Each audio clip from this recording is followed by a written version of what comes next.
This is the big question here on Morning Kick Around. I'm Robert. He's Jason. Just how many celebrity soccer docuseries can you consume, and which ones are you consuming, and which ones will you consume?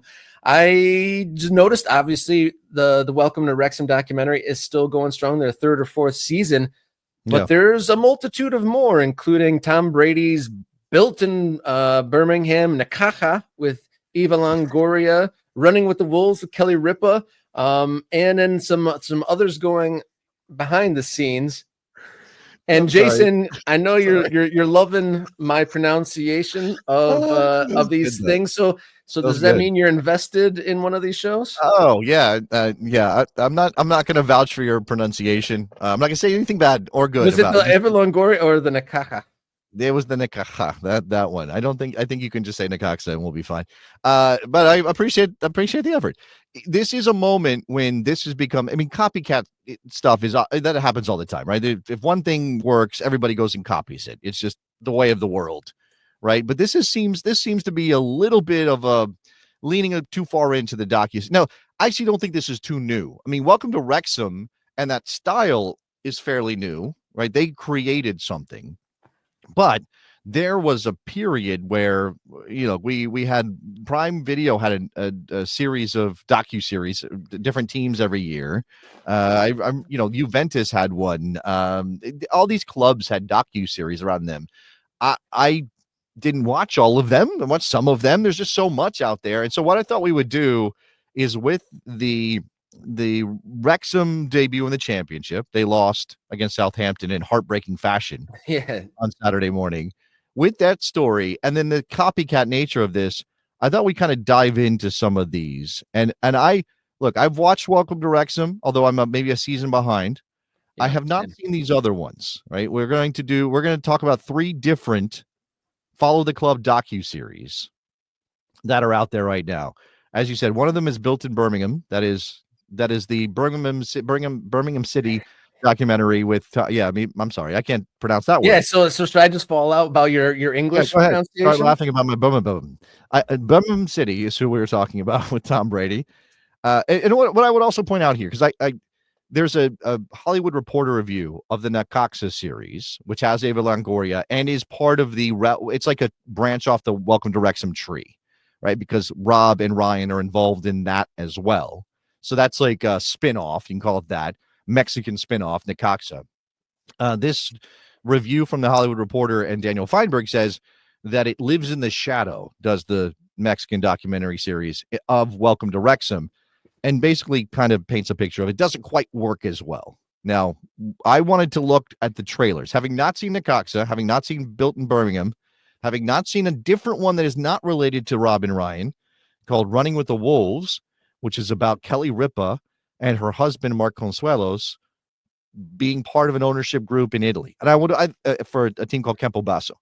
I would also point out that very few, the difference here, maybe the big difference, Rob, is that Rob McElhenney and Ryan Reynolds own Wrexham. Now, they brought in some new investors, but to help them defray the costs as they go up the pyramid, but they own Wrexham. Eva Longoria does not own Necaxa the same way. She's a popular supporter. Tom Brady is part of a group that has 3.3% of Birmingham City. And I don't believe that Ripa and Consuelos actually own that club outright either. We are attaching we're calling these people owners when they're not really owners. They're investors, maybe, right? But so this is where it starts to fall apart. So let's which one do you want to start with? Which one are you most intrigued by? And let's see if it lives up to our expectation, and maybe we make a commitment to watch it. I think we'll just lead with the folks that everyone knows the most. Let's start with the anxiety-inducing Tom Brady one. Let's go to Tom Brady. Here we go. The takeover of Birmingham City has completed. NFL legend Tom Brady has become a minority owner in the team. Who? He was a sportsman, wasn't he? Tom Brady? Who's he?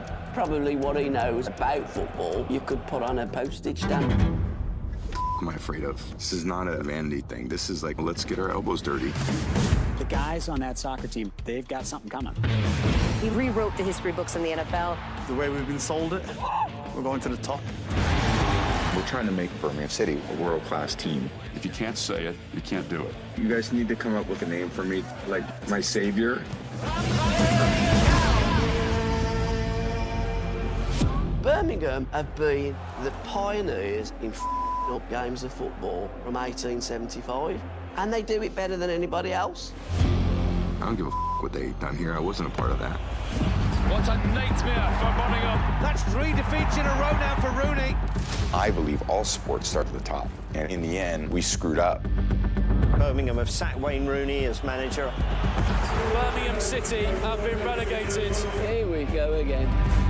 We need to create a team that can fight. More aggressive in the press. We have to get promoted. Don't be too hard on yourself, okay? Get your head up. That toughness of the fans fed into my imagination to make Peaky Blinders. Bang. There's got to be exploitation of that toughness and turn it into a different direction. Get out of here. Wrexham, come up for your ass. We will get to the Premier League. It's just a question of when, not if. Nothing is going to stop us from getting there, okay? We climb this mountain. I mean, knock out the Let's take no prisoners. We get it done how we got to get it done.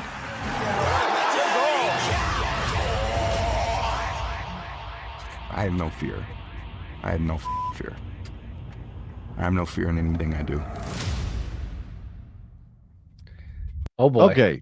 So Oh that boy. that just came out. Boy. Yeah. So I've read some reviews on that. I'm aware that you get biased by a review if you haven't seen the show, and it can, oh, that thing is this, and then you go, oh no, actually I enjoy that. It's very possible. I'm not a fan of Tom Brady, but as Andy has said, hate watching is watching. yeah. I was gonna bring that too. Andy knocking it out of the park with that. If you are watching it because you don't like either the club or the fans or Tom Brady, you're still watching. I don't know, man. Like I remember the 4-Year Plan, which is a documentary movie on QPR that came out, I don't know, 10 years ago. And I thought that was excellent and really enjoyed that. There's something there. I didn't watch Peaky Blinders. Maybe I should watch Peaky Blinders first and find out about the criminal history of Birmingham. I don't know. I think there's the Brady factor is not great though, Rob. He's a ridiculous human being. And it's hard for me to be like, yeah, I take him at face value. I think that part of it makes it too jokey for me. Maybe. Well, just the Tom Brady involvement in Birmingham City is an awkward fit in general for me, because Birmingham City, a long lasting, it's been a team around for a long time, but not necessarily a successful team over a long time. Second fiddle in their own city even. So there really isn't a whole lot of like silver linings. I don't know what that like brass ring, because with the Wrexham thing, it's the one team in the city and the team can rally behind it. They had some successes in the past. There were, some stories to dig into there, but Birmingham City is like, we've been around forever, haven't really had success, and we're not even the most popular team in our own town. And now we have this American coming in saying, I don't even care about their history. I'm just going to win because I have no fear. And the also thing, I get it that you kind of have to acknowledge the universe you're in. And I know it's creative editing, right? There's that editing there. Who knows exactly how it plays out when you watch the show or how it really happened. For him to be like, Wrexham, we're coming for your ass. I mean, I understand they play in the same division. That's part of it. Like that's the competitive part of it. But it makes it feel like it's about the celebrity thing more than anything else, or it's about the TV show more than anything else, rather than being about the football. A celebrity proxy war. Yeah, it's something weird like that. Okay, we don't have a ton of time, so we got 2 more. You want to go to Mexico or you want to go to Italy, Rob? Which food do you like better? Maybe that's the decision that you need to make. That's top 2, Mount Rushmore. Let's go to Italy, and then we'll bring it home to Mexico. All right, here's Running with the Wolves. This is about Campobasso, Kelly Ripa, and her husband. I grew up watching Italian soccer. I thought we were just going to buy a property in Italy. Well, there's a stadium. I'm playing the role of an executive in Italian soccer. A role you were born to play. Even down to player selection. If you're in, I'm in. Are we picking players on how good looking they are? Starting to get a little spicy. What happens if they don't win? We're building something super important. It's the quintessential underdog story. Okay, short and to the point there. with Kelly and Mark. I would say that the very different vibe, obviously, from the trailer. Yeah. Birmingham is all like dark, smoky, again, Peaky Blinders, that tense tension in the music that you talked about Tom Brady being aggressive. I mean, it's like Kelly Ripa and Mark Consuelos are off an adventure. I think I would be more interested in that than the Birmingham City one. Yeah, because we don't know about the place they're going. Yeah. I would learn something by watching the Campobasso documentary series. And again, if the vibe is like, now look, I would feel for the fans if Mark and Kelly are idiots and don't know what they're doing and hurt the club. I don't like that part of it. And again, I don't know how much they own the club and all that stuff. In this case, though, it does have that like, oh, it's almost like a travel log show, and we're just kind of a soccer team, a football team, a calcio team is attached to it. I like that. That feels a little bit more Wrexham, actually, the first couple seasons than what Birmingham City is. Because again, it's that tension and that it's more, the Birmingham City one feels more like Sunderland Till I Die, right? Yeah, it does. And then there was a clip that I saw online that wasn't in the trailer for the Tom Brady one of him just like slagging off Wayne Rooney. And I don't think you're going to see Kelly Ripa ripping on, no pun intended, we're full of those today, tearing down their coaching staff or anything like that. I doubt they'll be as aggressive, at least in front of the camera, as Brady was. Yeah, I mean, maybe that's just, you have to lean into what you got. I mean, what you're working with something different. Tom Brady's not going to be happy if he's portrayed as some neophyte being introduced an introduction to the English football as if he's an idiot. So but again, the tone for, although again, like we're involved in player selection is a wild thing for Kelly Ripa and Mark Consuelos.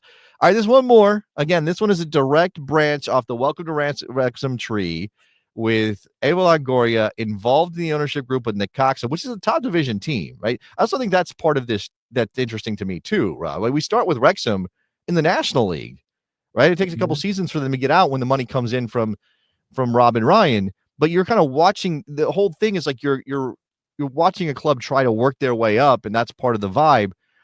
With Birmingham City, they're in the championship. Yeah, they want to go to the Premier League, but that's still not quite the same like underdog story. I think it's like we're mediocre. We want to be less mediocre moving forward. Yeah, like again, it's that thing about lost glory. Like, oh, we need to, and Wrexham claims a little bit of lost glory, but not the way the Birmingham City does. I mean, those two very different clubs in terms of that, right? So I think that part of it makes it a little less attractive to me to watch Birmingham City try to, reclaim their glory as a top level club. Whereas for Wrexham, it's like we were in the FA Cup one time, or we were in the championship 20 years ago or 30 years ago, whatever it was, right? So the Campobasso story, by the way, that's third division Italian football. And I think you could tell by the venue and things like that. That's third division Italian football. Something to keep in mind. Necaxa is a top division Mexican club. So there's nowhere to go except winning championships for Necaxa. So here we go. In Mexico is a language.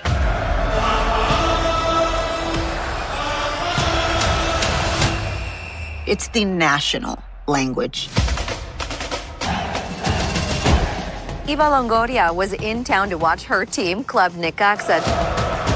My commitment to Necaxa, it's about culture.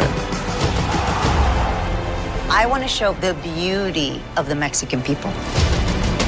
Gracias por venir y Fuerza Rayos! This idea that one day you can be an underdog and the next day you're building a football empire. And now, Rob and Ryan are here for the fun. We're very excited to join in and be a part of your story. The teams, the town, and everything around it. Nuestro español no es el mejor, pero estamos muy embarazados. I think you just said that you're pregnant, Rob. I really do.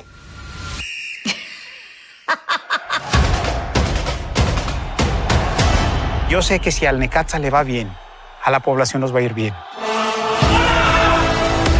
I know our greatest days are ahead of us. It's more than winning games.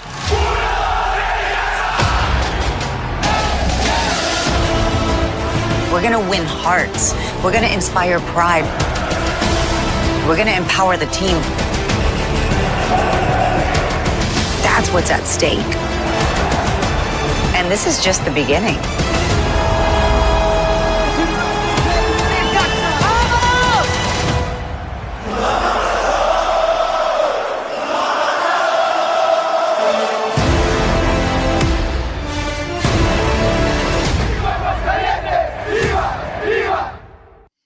All right, very dramatic as well. But with that, still with that Welcome to Wrexham like humor involved.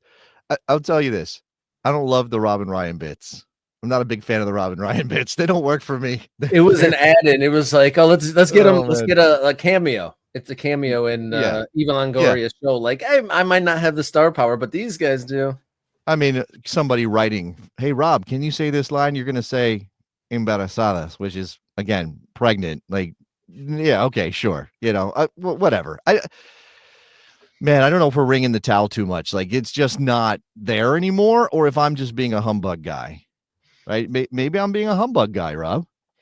Yeah, I think Eric has an interesting comment. He enjoyed the Wrexham show, and he watched the Running with the Wolves first episode. Necaxa, tough to watch. Probably give it another go, but not a great start. Haven't touched on the Birmingham one yet. I tried to watch Necaxa. I only found that on the airplane. I gave it a go, but the first 5-10 minutes were so much padding and fluff and speaking in broad generalities about just passion and reawakening and stuff like that. It didn't have a lot of meat on the bones to keep me entertained. Look, I gave it a shot. I'm not. And they did that out. They tried to do that thing again, where it's like, hey, this is about the town and the spirit of the town. And if the team is good, the town is good. You heard the gentleman say that in Spanish, right? But as opposed to maybe a Wrexham. And again, I hate doing this, right? I hate like comparing apples and oranges. These are different things. And there's nothing that says Necaxa is not as entrenched in the town that they play in as Wrexham is. But Necaxa plays in Aguascalientes. That's not where they started. They started in Mexico City. They moved to Aguascalientes in 2003, Rob. 2003. So they've been there for just over 20 years in this town, which is northwest of Mexico City. So is it the same sort of connection? Yes, football is life in Mexico, not arguing that, but is it the same sort of thing? Because, it's grandfathers and great-grandfathers and things like that in Wrexham who are talking about that club and talking about the race course and all that stuff. But so this is somewhat not dissimilar if you're trying to draw parallels. It's almost like the Wimbledon and the MK Dons thing in a way of a team moving out of the big city, moving out to one on the outside. So, I mean, do the locals in this town, Aguascalientes? Aguascalientes. So it would be like hot waters. Do the children of hot water Mexico cry tears from Necaxa? I mean, is it born into them yet? Like, obviously in the Wrexham documentary, there's generations like, oh, I came with my grandpappy to the Wrexham games. Is there anything like that in this Mexican town? Yeah, that's the thing. I'm not trying to say that it's not as important to Aguascalientes that Necaxa is as good as it is important for Wrexham that AFC Wrexham is good. I just don't know if you can sell the same thing again in different packaging. And again, like, hey, this is about the Mexican culture. Great. Am I watching a show about Mexican culture? Or am I watching a show about soccer or football or whatever? Right. And again, I don't love the set piece bits. I think Ava was laying it on pretty thick there a little bit. Now, I don't know about this criticism. Wicked Brew saying Eva Longoria is from Corpus Christi, Texas, and didn't even speak Spanish until 2009.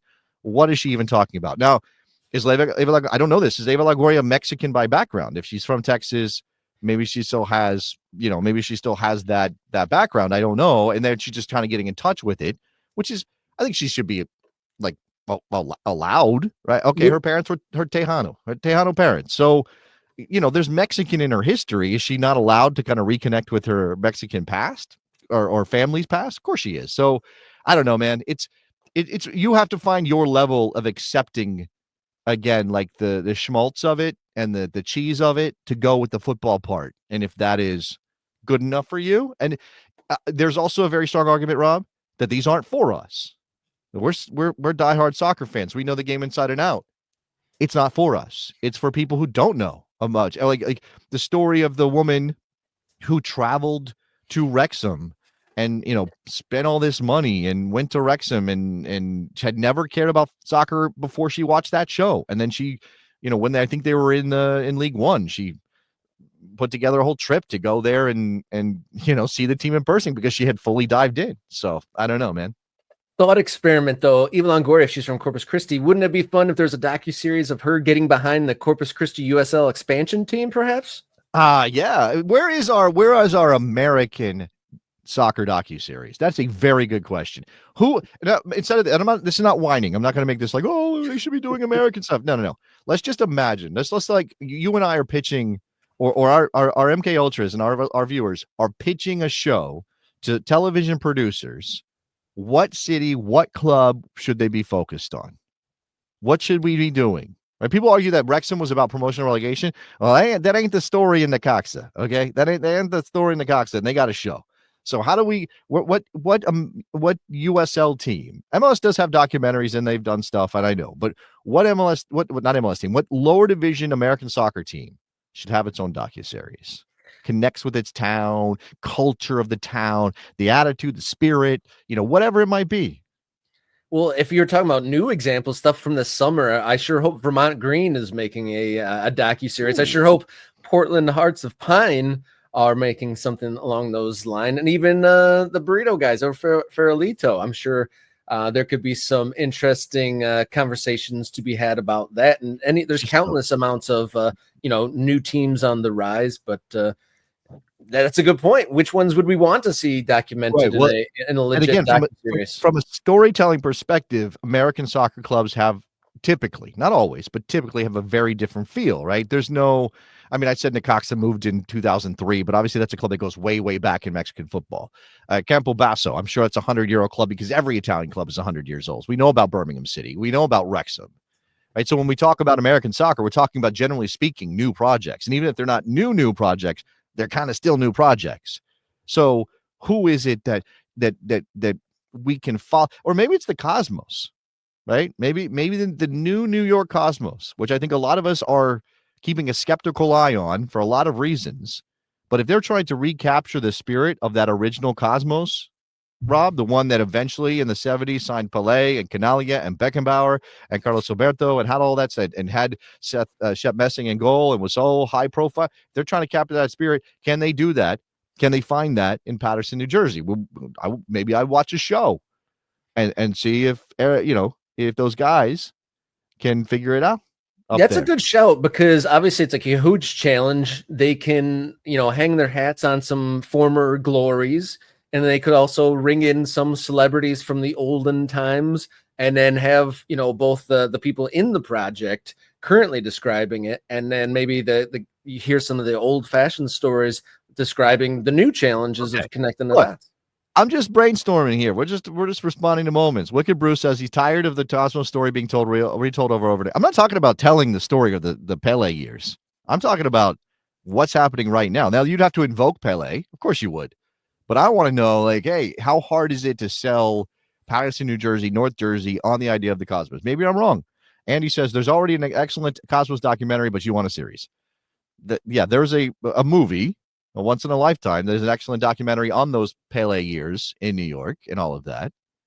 I think they made a second thing called Twice in a Lifetime when they were, which now we've got to call it Thrice in a Lifetime. I mean, I don't know. It might be too much. All right. There are other good stories. Maybe let's not be prisoners of the moment. You said Hearts of Pine. You said Vermont Green. Those are obviously great stories of the moment. But what about Ford Madison, which is still going strong? What, 6, 7, 8 years in after making a splash with their imaging and their shirts and all that stuff. I mean, it could be Chattanooga. Right? Chattanooga FC is a fascinating. It could be Detroit City, obviously, as they get ready to build their stadium. Right? Tell me the story of Detroit City from the moment 5 guys got together out of an adult league in Detroit to start an amateur summer league club, and then tell me the story of them pumping water out of a basement in a decrepit hospital and finding urban explorers who made terrible mistakes and trying to build a 15,000 seat stadium. Do that too. Yeah. I mean, I know it costs money, but somebody do that in Hollywood. There's definitely plenty of stories to be had. I think it's ripe landscape for such stories. You just rattled off half a dozen. But while we were digging into the new docuseries, I remembered that there is a big major like CBS network documentary about one Christian Pulisic, and I noticed there is still 2 episodes to go. It's only 7 of 9 have been released. And I want to know, has anyone checked in on this recently? I watched 2 or 3, maybe 4.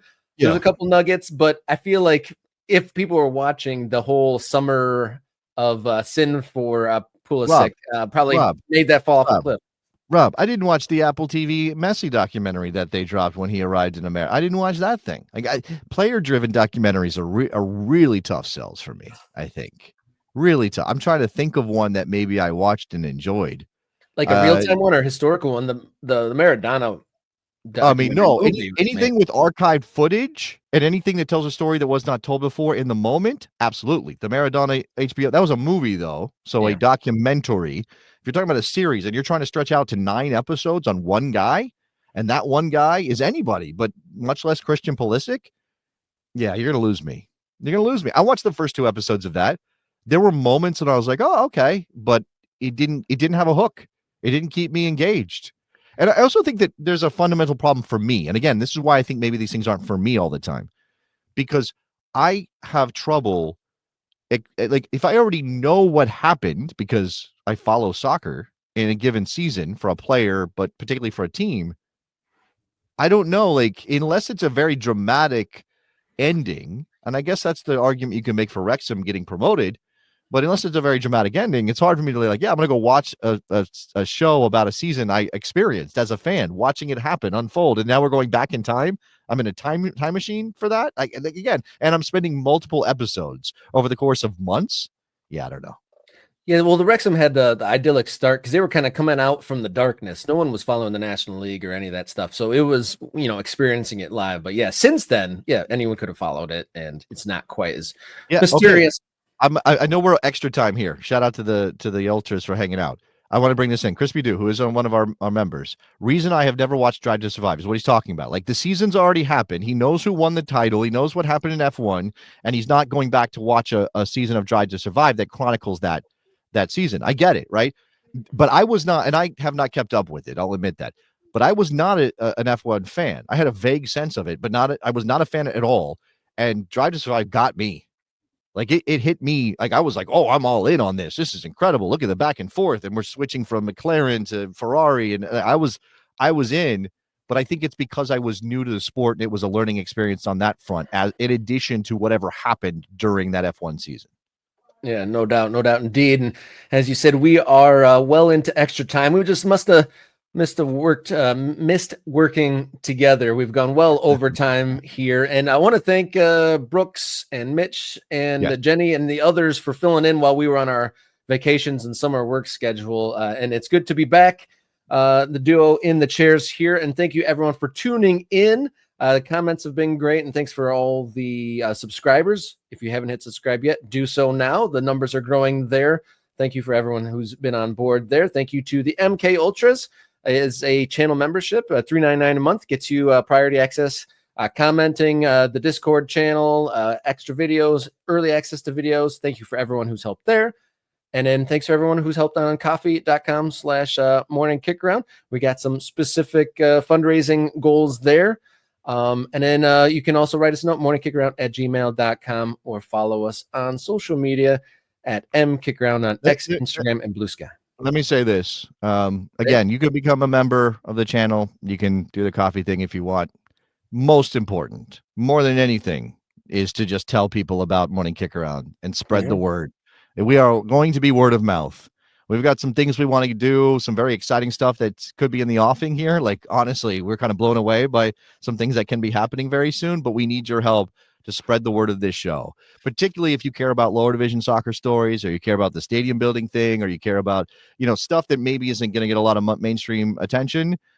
We want to be a place for discussion for that stuff. And the goal is to be informed as much as we can, but also to bring in experts and get people on the show who can help us learn more about where American soccer is right now and where it is going as we head into the World Cup in 26 and beyond. All right, guys. And we'll be back on Wednesday as per usual. And until then, everybody, enjoy your soccer.